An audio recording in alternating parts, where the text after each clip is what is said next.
ಹಿರಿಯ ನಿರ್ದೇಶಕರಾಗಿರುವಂತಹ ಭಾರ್ಗವ್ ಅವರು ನಮ್ಮ ಜೊತೆ ಇದ್ದಾರೆ. ದ್ವಾರಕೀಶ್ ಅವರ ಸಂಬಂಧಿ ಕೂಡ ಹೌದು ಭಾರ್ಗವ್ ಅವರು. ಮಾತಾಡೋಣ. ಸರ್ ನಮಸ್ತೆ. ಸರ್ ನಮಸ್ಕಾರ ಸ್ವಾಮಿ. ನಮಸ್ಕಾರ. ನಮಸ್ತೆ. Bad news Bhargav sir, Dwarakish ಅವರು ನಿಧನರಾಗಿದ್ದಾರೆ. ತುಂಬಾ ತುಂಬಾ ತುಂಬಾ ಬ್ಯಾಡ್ ನ್ಯೂಸ್. ಬ್ಯಾಡ್ ನ್ಯೂಸ್ ಅಂದ್ರೆ ಘೋರವಾದ ನ್ಯೂಸ್ ಅಂತ ಹೇಳ್ಬೋದು. ಯಾವಾಗ ಗೊತ್ತಾಯ್ತು ಸರ್ ವಿಚಾರ? ನಮ್ಗೆ 10 ಗಂಟೆಗೇನು. Okay okay. ಅಂದ್ರೆ ಏನಾದ್ರು ಇಮಿಡಿಯೇಟ್ ಆಗಿ ಸಮಸ್ಯೆ ಇತ್ತಾ ಸರ್? ಆರೋಗ್ಯ ಸಮಸ್ಯೆ ಆ ಥರದ್ದು ಏನಾದ್ರು? ಆರೋಗ್ಯ ವಯೋಸಹಜ. ಆದ್ರೆ ಬೆಳಗ್ಗೆ 7 ಗಂಟೆಗೆ ಕಾಫಿ ಕುಡಿದು ಮಗನ್ಗೆ ಹೇಳೋದಂತೆ 9 ಗಂಟೆಗೆ ಎಪ್ಸು ನನ್ನ ಅಂತ ಹೇಳೋದಂತೆ. ಅದೇ ಮಲಗಿದಾನಲ್ಲ, ಅಪ್ಪ ಮಲಗಿದಾನೆ ಅಂತ ಬಿಟ್ಟಿದ್ದಾನೆ. ಆಮೇಲೆ ನೋಡಿದಾನೆ ಪಲ್ಸ್ ಗಿಲ್ಸು ಏನು ಸಿಗ್ತಾನೆ ಇಲ್ಲ. ಸೊ ಇಮಿಡಿಯೇಟ್ ಆಗಿ ಡಾಕ್ಟರ್ನ ಕರ್ಸಿದ್ರು. ಡಾಕ್ಟರ್ ಮನೆಗೆ ಬಂದ ತಕ್ಷಣ ಡಿಕ್ಲೇರ್ಡ್ ಹಿಮ್ ಡೆಡ್. ಆಮೇಲೆ ಪುನಃ ಇನ್ನೊಬ್ಬ ಡಾಕ್ಟರ್ನ ಕರೆಸಿ, ಯಾಕಂದ್ರೆ ಅವರು ಸೆಕೆಂಡ್ ಒಪಿನಿಯನ್ ಯಾತಕ್ಕೂ ಬೇಕಲ್ಲ. ಕರೆಕ್ಟ್. ಅವ್ರು ಬಂದು ECG ಅದು ಇದು ಎಲ್ಲ ಮಾಡಿ ನೋಡಿದ್ದಾರೆ. ಆಮೇಲೆ declared him officially dead. Okay. ನೀವು ಕೊನೆದಾಗ ಮಾತಾಡಿದ್ದು ಭಾರ್ಗವ್ ಅವರೇ ದ್ವಾರಕೀಶ್ ಅವ್ರ ಜೊತೆಗೆ? ಮೊನ್ನೆ ಉಗಾದಿಗೆ ಮಾತಾಡಿದ್ದು. ಆಮೇಲೆ ನನ್ನ ಹೆಂಡತಿ ಬರ್ತ್ಡೇ ಇತ್ತು, ಅದ 13ನೇ ತಾರೀಕು. ಅವತ್ತೊಂದು ದಿವಸ ನಾವು ನಾನು ಮಾತಾಡಿದೆ. Okay okay. ಅವಾಗ ಮಾತಾಡ್ತಾನೆ ಇರ್ತೀವಿ. ಅಂದ್ರೆ ನಿಮಗೆ ಬಾಮೈದ ಆಗ್ಬೇಕು ಅನ್ಸುತ್ತಲ್ಲ ಸರ್? ನನ್ನ ಹೆಂಡತಿ ಅಣ್ಣ ಅಣ್ಣ. Okay okay. ಅಥವಾ ನಮ್ಮ ಸೋದರತೆ ಮಗ. ಹೌದು, ಎರಡು ಹೌದು. ಹುಣಸೂರು ಅವರ ಕರೆಕ್ಟ್. ಹುಣಸೂರು ಕೃಷ್ಣಮೂರ್ತಿ ಅವರು. ಹೀಗೆ ಸುತ್ತಾ ಇದೆ. Correct correct. ಹೌದು ಹೌದು ಸರ್. ಸರ್ ನೀವು ಕಂಡಂತೆ ದ್ವಾರಕೀಶ್ ಅವರು ಅವ್ರ ಚಿತ್ರರಂಗಕ್ಕೆ ಬಂದಿದ್ದು, ಯಾಕಂದ್ರೆ ಚಿಕ್ಕಂದ್ರಿಂದ ನೋಡಿದಿರಿ ನೀವು ಅವ್ರನ್ನ, ಸಂಬಂಧಿಕರು ನೀವು. ಸೊ ಹಾಗಾಗಿ ನೀವು ಕಂಡಂತೆ ದ್ವಾರಕೀಶ್ ಅವರನ್ನ ಏನ್ ಹೇಳ್ತೀರಿ ಭಾರ್ಗವ್ ಅವರೇ? ಕರೆಕ್ಟ್ ಹೇಳಿದ್ರೆ ಅವನು ಛಲವಾದಿ. ಮೊದ್ಲಿಂದಾನು ಕೂಡ ಕಲೆ ಮೇಲ್ಗಡೆ ಅಪಾರವಾದ ಪ್ರೇಮ ಇತ್ತು. ಅವನ ಕಾಲೇಜಲ್ಲಾಗ್ಲಿ ಅಥವಾ ಸ್ಕೂಲಲ್ಲಾಗ್ಲಿ ಯಾವಾಗ್ಲೂ ಡ್ರಾಮಾಗಳೆಲ್ಲ ಮಾಡ್ಕೊಂಡು ಒಳ್ಳೆ ಕಲಾವಿದ ಅಂತ ಹೆಸರು ಮಾಡಿ ಆ ಸ್ಟೇಜ್ ಅಲ್ಲೇನು ಕೂಡ ಎಲ್ಲರೂ ಕೂಡ ನಕ್ಕಿ ನಗಿಸಿ ಒಳ್ಳೆ ಹೆಸರು ಮೊದ್ಲೇ ಪಡ್ಕೊಂಡ್ಬಿಟ್ಟಿದ್ದ ಮೊದ್ಲೇನೆ. ಆಮೇಲೆ ಯಾವಾಗ್ಲೂ ಕೂಡ ಸಿನಿಮಾದಲ್ಲಿ ಪಾರ್ಟ್ ಮಾಡ್ಬೇಕು ಅನ್ನೋ ಒಂದು ಆಸೆ. ಆಮೇಲೆ ಅವನು ಮೊದ್ಲು PUC ಪಾಸ್ ಮಾಡ್ದ. PUC ಪಾಸ್ ಮಾಡಿದ್ಮೇಲೆ ಆಟೋಮೊಬೈಲ್ ಇಂಜಿನಿಯರಿಂಗ್ ಪಾಸ್ ಮಾಡ್ದ. ಯಾವಾಗ್ಲೂ ಹುಣಸೂರು ಕೃಷ್ಣಮೂರ್ತಿಗಳನ್ನ ಕೇಳ್ತಾ ಇದ್ದ, ನಂಗೊಂದು ಚಾನ್ಸ್ ಕೊಡಿ, ನಂಗೊಂದು ಚಾನ್ಸ್ ಕೊಡಿ ಅಂತ. ಅಂದ್ರೆ ಮುಂಚಿಂದನೇ ಆ ಸಿನಿಮಾದ ಹುಚ್ಚಿತ್ತ ಮುಂಚಿಂದನೇ ಸಿನಿಮಾದಲ್ಲಿ ಪಾರ್ಟ್ ಮಾಡ್ಬೇಕು ಅನ್ನೋ ಗೀಳಿತ್ತು ಅವನಿಗೆ. ಅದಕ್ಕೆ ನಮ್ ಚಿಕ್ಕಪ್ಪ ಅವ್ರು ಹೇಳೋರು, ನೀವು ಯಾವಾಗ್ಲೂ ಕೂಡ ಒಂದು ಕ್ವಾಲಿಫಿಕೇಶನ್ ಇರ್ಬೇಕು, ಒಂದು ಓದಿರ್ಬೇಕು. ನೀವು ಓದ್ ಕೊಡೋ ಮುಗಿಸು ವಿದ್ಯಾಭ್ಯಾಸ ಆಗ್ಲಿ, ಆಮೇಲೆ ನಾನು ನಿಮ್ಗೆ ಅವಕಾಶ ಕೊಡ್ತೀನಿ ಅಂತ ಹೇಳಿದ್ರು. ಅದೇ ಪ್ರಕಾರ ಅವನು ಇಂಜಿನಿಯರಿಂಗ್ ಪಾಸ್ ಮಾಡ್ದ. ಪಾಸ್ ಮಾಡಿದ್ಮೇಲೆ ಅವನಿಗೆ ಅವ್ರ ಅಣ್ಣ ಒಂದು ಅಂಗಡಿ ಇಟ್ಕೊಟ್ಟಿದ್ರು, ಆಟೋಮೊಬೈಲ್ ಅಂಗಡಿ ಇಟ್ಕೊಟ್ಟಿದ್ರು. ಆಟೋಮೊಬೈಲ್ ಅಂಗಡಿ ಇಟ್ಕೊಟ್ಟು ಅದು ಅಲ್ಲೂ ಕೂಡ ಅದರಲ್ಲೂ ಕೂಡ ಒಳ್ಳೆ ವ್ಯಾಪಾರ ಮಾಡವ. ಅಷ್ಟ್ ಚೆನ್ನಾಗಿ ಯಶಸ್ಸು ಕಂಡ ವ್ಯಾಪಾರದಲ್ಲೂ ಕೂಡ. ಆಮೇಲೆ ಸಿನಿಮಾ ಪಾರ್ಟ್ ಮಾಡ್ಬೇಕು ಅನ್ನೋ ಆಸೆ ಇತ್ತಲ್ಲ, ಆ ಟೈಮಲ್ಲಿ ಹುಣಸೂರು ಅವರು ವೀರ ಸಂಕಲ್ಪ ಪ್ರಾರಂಭ ಮಾಡಿದ್ರು. ಅದರಲ್ಲಿ ಅವನಿಗೊಂದು ಒಳ್ಳೆ ಅವಕಾಶ ಕೊಟ್ರು. ಅವನು ತುಂಬಾ ಒಳ್ಳೆ ಅವಕಾಶ, ಯುವರಾಜನ ಅವಕಾಶ. ಒಂದ್ ಸ್ವಲ್ಪ ಪೆದ್ದಾಗಿ ಹುಚ್ಚುಚ್ಚ ಕಾಮಿಡಿಯಾಗಿ ಮಾತಾಡೋದು ಆ ಪಾತ್ರ. ಅದರಲ್ಲಿ ಒಳ್ಳೆ ಹೆಸರು ಮಾಡ್ದ. ಆಮೇಲೆ ಹಂಗೇನೆ ಒಂದೊಂದು ಚಿತ್ರ ಮಾಡಿ ಚಿತ್ರರಂಗದಲ್ಲಿ ಒಳ್ಳೆ ಹಾಸ್ಯ ಕಲಾವಿದ ಅಂತ ಪ್ರಸಿದ್ಧಿ ಆದ. ನಿಜ. ಭಾರ್ಗವ್ ಅವರೇ, ದ್ವಾರಕೀಶ್ ಅವ್ರು ಫಸ್ಟ್ ಬಂದಿದ್ದ ಸಿನಿಮಾ ಲ್ಯಾಂಡ್ಗೆ ಅಥವಾ ನೀವು ಬಂದಿದ್ದ? ಕರೆಕ್ಟ್ ಆಗಿ ಹೇಳಿದ್ರೆ ನಾನ್ ಮುಂಚೆ ಬಂದೆ. ನೀವು? ನಾನ್ ರತ್ನಮಂಜರಿ ಅನ್ನೋ ಚಿತ್ರದಲ್ಲಿ ಚಿಕ್ಕಪ್ಪ ಅವ್ರ ಜೊತೆ ಬಂದೆ ನಾನು. ಕರೆಕ್ಟ್. ಅವಾಗೇನೋ ನಂಗೇನು ಗೊತ್ತಿರ್ಲಿಲ್ಲ, ಬಂದೆ. ಆಮೇಲೆ ಅವನು 1 ವರ್ಷದಲ್ಲಿ ಪುನಃ ಅವನು ವೀರ ಸಂಕಲ್ಪಕ್ಕೆ ಬಂದ. ಅವನು ವೀರ ಸಂಕಲ್ಪದಲ್ಲಿ ಬಂದ ಮೇಲೆ ಒಟ್ಟಿಗೆನೆ ಇತ್ತು, ಎಲ್ಲ ಒಟ್ಟಿಗೆನೆ ಮಲ್ಕೊತಾ ಇದ್ದದ್ದು, ಎಲ್ಲಾನು ಅಲ್ಲೇನೆ ಹುಣಸೂರು ಅವ್ರ ಮನೇಲೇನೆ. ಅದೊಂದು ನಾಟಕದ ಕಂಪನಿ ಇದ್ದಂಗೆ ಇತ್ತದು. ಎಲ್ಲಾ ಕಲಾವಿದರು ಅಲ್ಲೇ ಇರೋರು. ಆತರ ಎಲ್ಲಾರು ಬೆಳ್ಕೊಂಬಂದ್ರು. ಮೇಲಿಂದ ಮೇಲೆ ಒಳ್ಳೆ ಕಲಾವಿದನಾದ, ಒಳ್ಳೆ ಹಾಸ್ಯ ಕಲಾವಿದ ಆದ. ಆ ಹಾಸ್ಯ ಕಲಾವಿದನಿಂದ ಯಾವಾಗಲೂ ಮುಂದೆ ಒಂದೈತಿ. ಅವನು ಯಾವ್ದಾಗ್ಲಿ ಏನಾದ್ರು ಮುಂದೆ ಓಡ್ಬೇಕು ಅನ್ನೋದೇ ಅವನ ಆಸೆ. ಆಯ್ತಲ್ಲ, ಸಿನಿಮಾದಲ್ಲಿ ಪಾರ್ಟ್ ಮಾಡ್ದ. ಯಾತಕ್ಕೋಸ್ಕರ ನಿರ್ಮಾಣ ಮಾಡಬಾರ್ದು ಅಂತ ನಿರ್ಮಾಣ ಮಾಡ್ದ. ನಿರ್ಮಾಣದ ಮೊದಲನೇ ಪಿಕ್ಚರ್ದಲ್ಲಿ ಮಮತೆಯ ಬಂಧನ ಅಂತ ಮಾಡ್ದ. ಆಮೇಲೆ ಅವ್ನು ಯಾವಾಗಲೂ ಕಾಮಿಡಿ ಪಾರ್ಟ್ ಅಲ್ಲಿ ಹೆಸರು ಮಾಡಿದ್ನಲ್ಲ, ರಾಜ್ಕುಮಾರ್ ಜೊತೆ ಬೇಕಾದ ಪಿಕ್ಚರ್ ಗಳ ಪಾರ್ಟ್ ಮಾಡ್ತಾ ಇದ್ದ. ಅದೇ ರಾಜ್ಕುಮಾರ್ ಜೊತೆ ಪಾರ್ಟ್ ಮಾಡುವಾಗ ಅವ್ರನ್ನ ಹಂಗು ಹಿಂಗು ಮಾಡಿ ಒಂದು ಕಾಲ್ ಶೀಟ್ ತಗೊಂಡು ಮೇಯರ್ ಮುತ್ತಣ್ಣ ಅನ್ನೋ ಚಿತ್ರ ಮಾಡ್ದ. ಅದು ಅದ್ದೂರಿಯಾದ ಚಿತ್ರ ಆಯ್ತು. ರಾಜ್ಕುಮಾರ್ ಜೊತೆ ಬೇಕಾಷ್ಟು ಕಾಮಿಡಿ ಪಿಕ್ಚರ್ ಗಳು ಮಾಡಿದ್ದಾನೆ. ಹೌದು. ಅದಾಯ್ತು, ಪ್ರೊಡ್ಯೂಸರ್ ಆದ್ಮೇಲೆ ಇನ್ನೂ ಒಂದು ನೆಕ್ಸ್ಟ್ ಒಂದು ಸ್ಟೆಪ್ ಡೈರೆಕ್ಟರ್ ಆದ. ಕರೆಕ್ಟ್. ಬೇಕಾಸ್ಟ್ ಪಿಕ್ಚರ್ ಪಾರ್ಟ್ ಮಾಡಿದಾನೆ, ಒಳ್ಳೆ ಡೈರೆಕ್ಟರ್ ಆದ, ಒಳ್ಳೆ ಪ್ರೊಡ್ಯೂಸರ್ ಆದ. ಏನು ಹೇಳಂಗಿಲ್ಲ, ಎಲ್ಲಾ ತರಲ್ಲೂ ಕೂಡ ಒಂದ್ ರೀತಿ ಏನಾದ್ರು ಒಂದು ಮುನ್ನುಗ್ಗುವ ಚಲನೆ ಒಂದು. ಸೊ ಚಲನೆ ಬಿಡ್ತಾ ಇರ್ಲಿಲ್ಲ ಅವನು. ಆಮೇಲೆ ಒಂದು ಚಿತ್ರ ಅಲ್ಲ ಇನ್ನೊಂದು ಚಿತ್ರ, ಒಂದ್ ಚಿತ್ರ ಹೋದ್ರೂ ಪರವಾಗಿಲ್ಲ, ಇನ್ನೊಂದ್ ಚಿತ್ರ ಮಾಡವ, ಯಾವ್ದೋ ಧೈರ್ಯ ಕುಂದಿತಾ ಇರ್ಲಿಲ್ಲ ಒಂದು. ಕರೆಕ್ಟ್. ಹಾಗೆ ಮಾತ್ನಲ್ಲೂ ಕೂಡ ಸ್ವಲ್ಪ ನೇರವಾದಿ ಅನ್ಸುತ್ತೆ ಭಾರ್ಗವ್ ಅವರೇ, ದ್ವಾರಕೀಶ್ ಅವರು. ನೇರವಾದಿ, ಖಂಡಿತವಾದಿ, ತುಂಬಾ ಖಂಡಿತವಾದಿ, ನೇರ ಮಾತಾಡ್ಬಿಡ್ತಾರ ಅವ್ರು. ಒಂದೊಂದ್ಸತಿ ಅದರಿಂದ ಒಳ್ಳೇದು ಆಗುತ್ತೆ, ಒಂದೊಂದ್ಸತಿ ರಿವರ್ಸು ಆಗುತ್ತೆ, ಏನು ಮಾಡಕ್ಕಾಗಲ್ಲ. ನಿಜ, ಅದೌದು. ಅದಕ್ಕೆ ಯಾವ ಖಂಡಿತವಾದಿ ಆಗ್ತಾರೋ ಅದು ಬಂದೇ ಬರುತ್ತದೆ. ನಿಜ ನಿಜ. ನನಗೊಂದು ನೆನಪಿದೆ, ನಾನು ನೀವು ಮಾತಾಡುವಾಗ ಒಂದು ಇಂಟರ್ವ್ಯೂಲ್ ನೀವೇನೋ ಹೇಳಿದ್ರಿ ದ್ವಾರಕೀಶ್ ಅವ್ರ ಬಗ್ಗೆ ಅಂತ ಹೇಳಿ, ನಿಮಗೂ ಫೋನ್ ಮಾಡಿ ಕ್ಲಾಸ್ ತಗೊಂಡಿದ್ರು ಅನ್ಸತಿ. ಯಾಕೆ ಹಿಂಗ ಹೇಳ್ಬಿಟ್ಟಿದ್ಯಾ ನೀನು ಅಂತ ಹೇಳಿ ಮಾತಾಡಿದ್ರು. ನನ್ನ ಜೊತೆ ಆ ವಿಷಯ ಮಾತಾಡೇ ಇಲ್ಲ ಇವತ್ತಿನವರೆಗೂ. ಆ ವಿಷಯ ಮಾತಾಡಕ್ಕಾಗಲ್ಲ ಬಿಡಿ, ಇವತ್ತು ಮಾತಾಡೇ ಇಲ್ಲ ಆ ವಿಷಯ. ಬೇರೆಯವ್ರು ಯಾರು ಮಾತಾಡಿದ್ರು ಅಷ್ಟೇ ಹೊರತು ಅವ್ರು ಒಂದು ಚೂರು ಹೇಳಿಲ್ಲ. ಹೆಂಗ್ ಕೇಳ್ತಾನೆ, ಮಾಡಿರೋ ತಪ್ಪಾದ್ರೆ ಹೆಂಗ್ ಕೇಳ್ತಾನೆ. Okay okay okay. ಸೊ ಅವರ ಸಿನಿಮಾಗಳನ್ನ ನೋಡ್ತಾ ಹೋದ್ರೆ ಭಾರ್ಗವ್ ಅವರೇ, ಅವರು ನೋಡಿ 63ಕ್ಕೆ ಅನ್ಸತ್ತಲ್ಲ, 63ರಲ್ಲಿ ಅವರು ಸ್ಯಾಂಡಲ್ವುಡ್ಗೆ ಬಂದ್ರು, ಎಂಟರ್ ಆದ್ರೂ ವಿದಿನ್ 3 or 4 years ಅಲ್ಲೇ ಅವ್ರು ಪ್ರೊಡ್ಯೂಸರ್ ಆಗಿ ಬಂದ್ರು. 66ರಲ್ಲಿ ಒಂದು ಸಿನಿಮಾ ಪ್ರೊಡ್ಯೂಸ್ ಮಾಡೋದಕ್ಕೆ ಬಂದ್ಬಿಟ್ರು ಅವರು. ಹೌದು ಹೌದು, ಅದೆಲ್ಲ ಒಂದ್ 3-4 ಜನ ಸೇರ್ಕೊಂಡಿದ್ದಾನೆ ಮಾಡಿದ್ರು.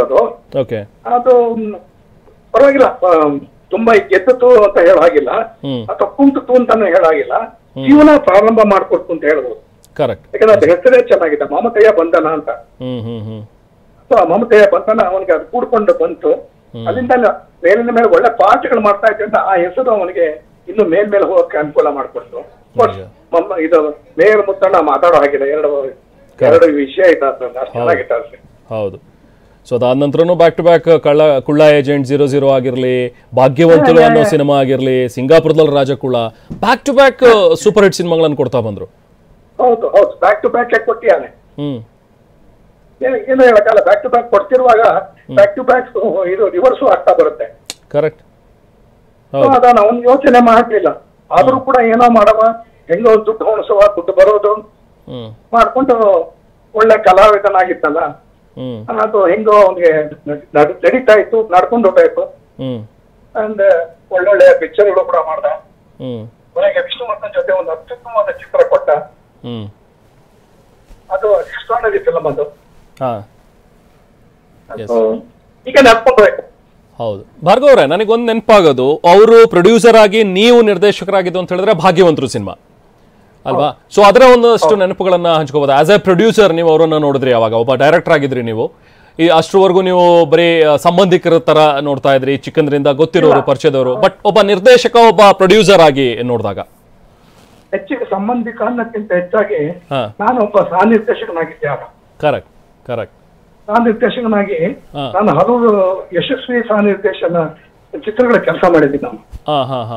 ಸೊ ಅದು ಕೂಡ ಒಂದು ನಾನೊಬ್ಬ ನಿರ್ದೇಶಕನ ಕಾನ್ಸಕ್ಕೆ ದ್ವಾರಕೀಶ್ ಅದೆಲ್ಲ ಒಂದು ಇದಾಯ್ತು, ಪ್ಲಸ್ ಪಾಯಿಂಟ್ ಆಯ್ತು.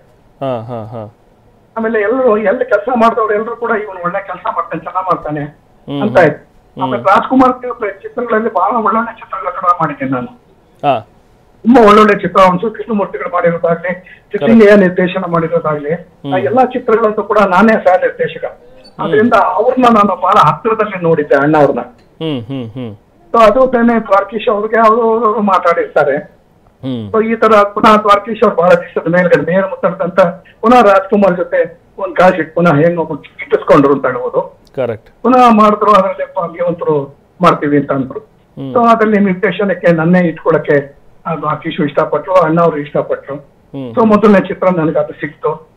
ಅದು ನೀವು ಒಂದ್ ರೀತಿ ಹೇಳೋದಾದ್ರೆ ಆ ಚಿತ್ರ ನನ್ನನ್ನ ಭಾಗ್ಯವಂತನ ಮಾಡ್ತು ಅಂತ ಹೇಳ್ಬೋದು. ನಿಜ ನಿಜ ಸರ್, ನಿಜ ಸರ್. ಒಂದು ನಾನು ನಿರ್ದೇಶನ ಮಾಡುವಾಗ ಯಾವ ತರದ್ದು ತೊಂದರೆನೂ ಮಾಡ್ತಾ ಇರ್ಲಿಲ್ಲ. ಯಾಕೆಂದ್ರೆ ದ್ವಾರಕೀಶ್ ಅವ್ರನ್ನ ತೃಪ್ತಿಪಡಿಸೋದಿದೆಯಲ್ಲ ಬಹಳ ಕಷ್ಟ. ಯಾಕಂದ್ರೆ ಎಲ್ಲಾ ವಿಷಯಗಳು ಗೊತ್ತಿರೋ ಮನುಷ್ಯ, ನಿರ್ದೇಶನನೂ ಗೊತ್ತು, ಶಾರ್ಟ್ ಇಡೋದು ಗೊತ್ತು, ಶಾರ್ಟ್ ತೆಗಿಯೋದು ಗೊತ್ತು, ಎಲ್ಲಾನು ಗೊತ್ತು ಅವ್ರಿಗೆ. ಆ ತರದ್ರಲ್ಲಿ ನಾನ್ ನಿರ್ದೇಶನ ಮಾಡುವಾಗ ಯಾವುದೂ ತೊಂದರೆ ಮಾಡ್ಲಿಲ್ಲ. ಈ ಒಂದು ಫಸ್ಟ್ ನಶಿ ಬಂದಾಗಲೂ ಕೂಡ ತುಂಬಾ ಚೆನ್ನಾಗಿ ಮಾಡಿದ್ಯಾ, ತುಂಬಾ ಚೆನ್ನಾಗಿ ಹ್ಯಾಂಡಲ್ ಮಾಡಿದ್ಯಾ ಅಂತ ನನಗೆ ಬೆಂತಟ ಅಂತ ಹೇಳ್ಬೋದು. Okay okay. ಸೊ ನೆಕ್ಸ್ಟ್ ಬಹುಶಃ ಸಿನಿಮಾ ಮಾಡಿದ್ದು ಪೆದ್ದ ಗೆದ್ದ ಸಿನಿಮಾನು ಕೂಡ ನೀವು ನಿರ್ದೇಶನ ಮಾಡ್ತೀರಿ ಅಂತ ಅನ್ಸುತ್ತೆ. ಸೊ ಅದರಲ್ಲಿ ಅವ್ರು ಆಕ್ಟರ್ ಆಗಿದ್ರು. ಹಾ ಸರ್, ಅವನು ನಾನು ಅಲ್ಲಿ ದ್ವಾರಕೀಶ್ ಅವ್ರಿಗೇನೆ ಅವತ್ತು ಪಾರ್ಟ್ ಮಾಡಿದ್ದಿಲ್ಲ, 4-5 ಚಿತ್ರಗಳಿಗೆ ನಾನೇ ಡೈರೆಕ್ಷನ್ ಮಾಡಿದ್ದೀನಿ. ಎಲ್ಲಾನು ಕೂಡ ಈ ಕುಳ್ಳ ಅಂತಾನೆ ಬರೋದು. ಹಾ ಹಾ, ಕುಳ್ಳ ಕುಳ್ಳಿ, ಆ ತರದಲ್ಲಿ ಕುಳ್ಳ ಕುಳ್ಳಿ ಸಿನಿಮಾನು ಎಸ್ ಒಂದು ಕಾಮಿಡಿಯ ಕೌಬಾಯ್ ಕುಳ್ಳ, ಆಮೇಲೆ ಇದು ಪೆದ್ದ ಗೆದ್ದ, ಕುಳ್ಳ ಕುಳ್ಳಿ, ಮಂಕುತಿಮ್ಮ. ಸರ್ ಕೌಬಾಯ್ ಕುಳ್ಳ ನೀವೇ ಮಾಡಿದ್ದ ಸರ್? ಕೌಬಾಯ್ ಕುಳ್ಳ ನಾನು ಅಸೋಸಿಯೇಟ್ ಆಗಿ. Okay okay okay. ವಿಜಯ್ ಅವ್ರು ಮಾಡಿದ್ದು, ಅದ್ರಲ್ಲಿ ನಾನು ಮಾಡಿದ್ದೆ. ಕುಳ್ಳ ಕುಳ್ಳಿ ಅಂತೂ ನೀವೇ ಡೈರೆಕ್ಟರ್? ಕಳ್ಳ ಕುಳ್ಳದಲ್ಲಿ ನಾನು ಕೆಲಸ ಮಾಡಿದ್ದೆ. ಓಕೆ. ಆಮೇಲೆ ಒಂದು 15 ದಿವಸ ಡೈರೆಕ್ಟರ್ ಇರ್ಲಿಲ್ಲ. So director KSR Telugu cinema ಕೊಟ್ಟಿದ್ರು. ಅವಾಗ 15 ದಿವಸನೋ ಏನೋ 20 ದಿವಸನೋ ನಾನೇ ಡೈರೆಕ್ಷನ್ ಮಾಡಿದೆ. ಅದು ಎಲ್ರಿಗೂ ತೃಪ್ತಿ ಸಿಕ್ತು. ಆಮೇಲೆ ನನಗೂ ಒಂದು ಧೈರ್ಯ ಸಿಕ್ತು, ಪರವಾಗಿಲ್ಲಪ್ಪ ಇಂಡಿಪೆಂಡೆಂಟ್ ಆಗಿ ನಾನು ಹ್ಯಾಂಡಲ್ ಮಾಡಿದ್ದು, ಸನ್ನಿವೇಶಗಳೆಲ್ಲ ಚೆನ್ನಾಗಿ ಬಂದಿದೆ ಅಂತ ಹೇಳಿದೆ. ಎಲ್ಲರೂ ಇಷ್ಟಪಟ್ರು, ನನಗೇನೋ ಚೆನ್ನಾಗಿ ತೆಗೆದಿದ್ದೆ. ಆಮೇಲೆ ಡೈರೆಕ್ಟರ್ ಇಷ್ಟಪಟ್ರು, ಪ್ರೊಡ್ಯೂಸರ್ ಇಷ್ಟಪಟ್ರು, ದ್ವಾರಕೀಶ್ ಇಷ್ಟಪಟ್ರು. ಸೊ ನನಗೆ ಅವಕಾಶ ಕೊಡೋದಕ್ಕೆ ಈ ಕಳ್ಳ ಕುಳ್ಳನ ಒಂದು ಫೌಂಡೇಶನ್ ಆಯ್ತು. ನಿಜ. ಅಂಡ್ ಎಲ್ಲ ಎವರ್ಗ್ರೀನ್ ಸಿನಿಮಾ, ಯಾರು ಮರಿಲಾರ್ದಂತ ಸಿನಿಮಾ ಅಂದ್ರೆ ಅದು ಗುರು ಶಿಷ್ಯರು, ಭಾರ್ಗವ್ ಅವರು ಮತ್ತೆ ದ್ವಾರಕೀಶ್ ಅವರ ಕಾಂಬಿನೇಷನ್. ಇದುವರೆಗೂ ಕೂಡ ಈಗಲೂ ಸಿನಿಮಾ ಹಾಕೊಂಡು ನಾವು ಟಿವಿಲಿ ನೋಡ್ತಾ ಇದ್ರೆ ಈಗಲೂ ನಗು ತರಿಸುತ್ತೆ ಆ ಸಿನಿಮಾ, ಈಗಲೂ ಪ್ರಸ್ತುತ ಅನ್ಸುತ್ತೆ. ಎರಡು ಮಾತಿಲ್ಲ, ಅದು ಎಲ್ಲ ತುಂಬಾ ಚೆನ್ನಾಗಿರೋ ಸಿನಿಮಾ, ಅಚ್ಚುಕಟ್ಟಾಗಿರೋ ಸಿನಿಮಾ. ಆಮೇಲೆ ತಪ್ಪ ಖರ್ಚು ಮಾಡಿದ್ದಾನೆ ದ್ವಾರಕೀಶ್ ಅವರು. ಪಿಕ್ಚರ್ ಚೆನ್ನಾಗಿ ಬರೋದಕ್ಕೆ ಎಷ್ಟಾದ್ರೂ ಚಿಂತೆ ಎಲ್ಲ ಹಣ ಖರ್ಚು ಮಾಡ್ತಾನೆ. Okay okay. ಆ ಗುರು ಶಿಷ್ಯರಲ್ಲಿ ಫುಲ್ ಸೆಟ್ಗಳು ಹಾಕಿದ್ದಾರೆ, ಫುಲ್ ಫ್ಲೋರ್ ಸೆಟ್ಗಳು ಹಾಕಿರೋದು. ಕರೆಕ್ಟ್. ಸೊ ಆ ತರದ್ದು ನಿರ್ಮಾಣ ಮಾಡೋದಕ್ಕೆ ಕೆಚ್ಚದಿಯ ವೀರ ಅಂತ ಹೇಳ್ಬೋದು ನಾವು ಅವನ್ನ. ನಿಜ ನಿಜ ಸರ್, ನಿಜ ಸರ್. ಹೌದು. ಗುರು ಶಿಷ್ಯರು ಸಿನಿಮಾದಲ್ಲೇನೆ ಒಂದು ನೀವು ಸೆಟ್ ಹೇಳ್ತಾ ಇದ್ರಿ, ಹೌದು, ಸೆಟ್ ಹಾಕಿದ್ದು ಅಷ್ಟು ಜನ ಕಲಾವಿದ್ರನ್ನ ಒಗ್ಗೂಡಿಸೋದು ಭಾರ್ಗವ್ರೆ, ಇದು ನಿಮ್ಮ ಆಲೋಚನೆ ಆಗಿತ್ತಾ? ಅಂದ್ರೆ ನನಗೆ ಬೇಕು, ಈಗ ನಿರ್ದೇಶಕ ನೀವು ಹೇಳ್ತೀರಿ ನನಗೆ ಈ ಥರದ ಇಷ್ಟು ಜನರನ್ನ ನಾನು ಹಾಕೊಂಡು ಮಾಡಬೇಕು ಸಿನಿಮಾ ಅಂತೇಳಿ, ಬಟ್ ಪ್ರೊಡ್ಯೂಸರ್ ಅದಕ್ಕೆ ಸಪೋರ್ಟ್ ಮಾಡಬೇಕಲ್ಲ, ಯಾಕಂದ್ರೆ ಅಷ್ಟು ಜನರ ಕಾಲ್ ಶೀಟ್ ತಗೋಬೇಕು, ಅಷ್ಟು ಜನರ ರೆಮ್ಯುನರೇಷನ್. ಅದು ಗುರು ಶಿಷ್ಯರು ಅಂದಾಗ ಅದು ಒಂಥರ ಒಳ್ಳೆ ಗುರು, ಈ ಪೆದ್ದ ಶಿಷ್ಯರು. ಹೌದು, ಅವ್ರು ಒಳ್ಳೆ ಋಷಿಗಳೇನೆ. ಕರೆಕ್ಟ್. ಋಷಿಗಳೇನೆ ಶಾಪ ಬಂದ್ಬಿಟ್ಟಿದ್ದಾನೆ, ಎಲ್ರಿಗೂ ಪೆದ್ದ ಕಡೆ ಬಂದ್ಬಿಡುತ್ತೆ. ಪೆದ್ದ ಕಡೆ ಸರಿ ಹೋಗ್ಬೇಕು ಅಂದ್ರೆ ಎಲ್ಲ ಕಾಮಿಡಿಯನ್ಸೇ ಬೇಕು. ಅದರಿಂದ ಬರೋದ್ ನೋಡಿ ಆ ಚಿತ್ರದಲ್ಲಿ ಎಲ್ಲರೂ ಕಾಮಿಡಿಯನ್ಗಳೇ. ಬಾಲಣ್ಣ ಬರ್ತಾರೆ, ಮುಸುರಿ ಬರ್ತಾರೆ, ಆಮೇಲೆ ಬಿಡಿ ಇನ್ನಿದ್ದವ್ರು ಅವನ್ ಬ್ಯಾಚ್ ಕಾಮಿಡಿಯನ್ಗಳೆಲ್ಲಾನು ಎಲ್ಲ ಇದ್ದಾರೆ. ಶಿವರಾಮಣ್ಣ ಇದ್ದಾರೆ, ಮುಸುರಿ ಮುಸುರಿ ಬಿಡಿ ಎಕ್ಸ್ಟ್ರಾಡರಿ ಮುಸುರಿ, ಆಮೇಲೆ ಬಾಲಣ್ಣ ಇದ್ದಾರೆ. ಇಷ್ಟು ಜನ ಕೂಡ್ಸೋದಿದೆಯಲ್ಲ, ಅದು ಅವನಿಗೊಂದು ಅವನು ಕೂಡ ಬಂದಿದೆ ಅಂತ ಹೇಳ್ಬೋದು. ಯಾಕಂದ್ರೆ ಅವನು ದೊಡ್ಡ ಕಲಾವಿದ, ಹಾಸ್ಯ ಕಲಾವಿದ, ಎಲ್ಲರ ಜೊತೆ ಕೆಲಸ ಮಾಡ್ತಾ ಇರೋನು.